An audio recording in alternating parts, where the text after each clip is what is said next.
Thank you for tuning in to Airy Portal.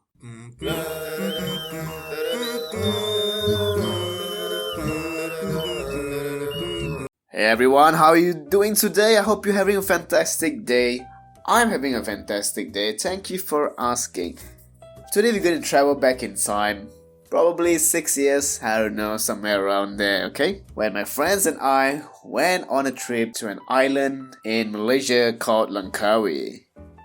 We decided to go on this trip during our school break, so it was about 1.5 weeks long. So it was me, Tom, and Jerry. For those of you who do not know, Langkawi is this duty-free island in Malaysia. It's very close to Thailand. Pretty much everything is cheap there, everything is duty-free. Alcohol, tobacco, perfumes, whatever. And our hostel was near the beach, like we could walk to the beach from our hostel. And as you do on island paradise, you rent motorcycles, right? So my friends and I, we rented 3 motorcycles. The thing is, Tom and I, we don't have license, right? We somehow managed to rent motorcycles. So only Jerry had motorcycle license. And it was Tom's first time ever sitting on a motorbike. So Jerry and I, we brought him to some alley and then we gave him a crash course on how to ride a motorcycle. For those of you who ride a bike, you know it's quite easy. It's all about the balance and controlling your throttle and the brakes, you know. Yeah, so it's not really difficult to ride a motorcycle, especially one that's automatic, like the ones we got. So we explored the island. We went to different beaches around, like some white beach and black sand beach and stuff like that, right? We went swimming, chilling under the sun, climbing mountains and the usual touristy stuff, you know, waterfalls and lagoons and stuff like that. So we were really having a very good time. Now on this day, we were returning back to the hostel after exploring. And it was just before the sun was setting, so we wanted to head back for dinner. So we went to a petrol kiosk and top out our petrol. And Jerry stepped out first, followed by me, and Tom was behind me. And then we went past this long stretch of straight road that's parallel to the airport runway. So we went crazy there, absolutely crazy. I recall going up to 140 kilometers per hour on an automatic scooter, so it's not really a powerful machine. So it got quite wobbly. Back then when I was on the bike doing all this, I was like, damn, I'm the shit, man. Look how fast I'm going. No helmet. Who needs helmet, man? We are fucking dope. We are the shit, man. We are the shit. But now when I think of it, like, oh my god, you're so fucking stupid. Anything could have happened. We could have died, right? Really. It didn't lose control a bit. It could have been catastrophic for us, right? So after doing that, we got into a smaller roads. So we slowed down a bit, but probably still going a bit fast. And then I noticed Jerry was moving very close to a car. Probably tailgating. I can't really remember. It's quite blur. And next thing I know,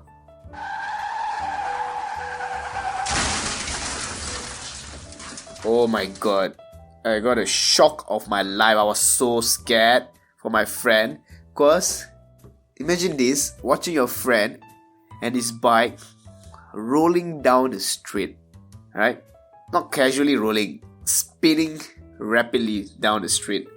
He crashed, he was rolling, his bike was rolling, sliding, scratching on the road, everything. Like, oh, it's the worst thing you can ever see something happen to anyone, right? Doesn't have to be a friend, can anyone. You don't want to see such thing happening to anyone. And then my friend was like rolling, knocking his head on the road, shoulders, knees, everything. And I was like, oh fuck, oh my god, please. At that time you think the worst, right? You think like the worst has just happened. Probably think like, that's it, that's the end of your friend. Oh yeah, then I had to jam brake because I wasn't that far behind him. I had to jam brake and just narrowly missed hitting Jerry. And I rode the bike to the side of the road, parked it there, and ran to my friend to check on him. He was in such a terrible state. He was bleeding all over, his scratches all over his face. He was pretty much scratched and bruised and everything, right? You could see his flesh. It wasn't like hanging out, but you know when the skin gets scratched off, you can see his flesh. It's like that on his knee, on his toes, his feet, ankle, thigh, his hip, his chest, back, everywhere, every inch, every part of his body. It was really bad. So Tom came in, stopped the bike right behind us. We went to the road and brought in Jerry's bike. Both of us supported and balanced Jerry on our shoulders and brought him to this house that was the nearest to the road. We didn't have any phone on us, so we couldn't call for help, ambulance, whatever. So we went to these people and told them, could we use your phone, call the ambulance and call the hostel to let them know like this shit happened. So after a few minutes, the ambulance arrived and the owner of the hostel came in his car. They put Jerry in the ambulance and brought him to the hospital. Tom and I followed the car to the hospital. So we waited there for probably 1 or 2 hours. Then Jerry came out from the room fully bandaged from head to toe. Well, not like a mummy, right? But you get what I mean. The owner was very kind enough to stay there, and then he brought us back to the hostel. So the bike was fine, because we were scared that he had to pay for damages, whatever, but the bike was fine. Just the tire and the steering wasn't aligned properly. He just had to fix that our own, but the bike was pretty much fine.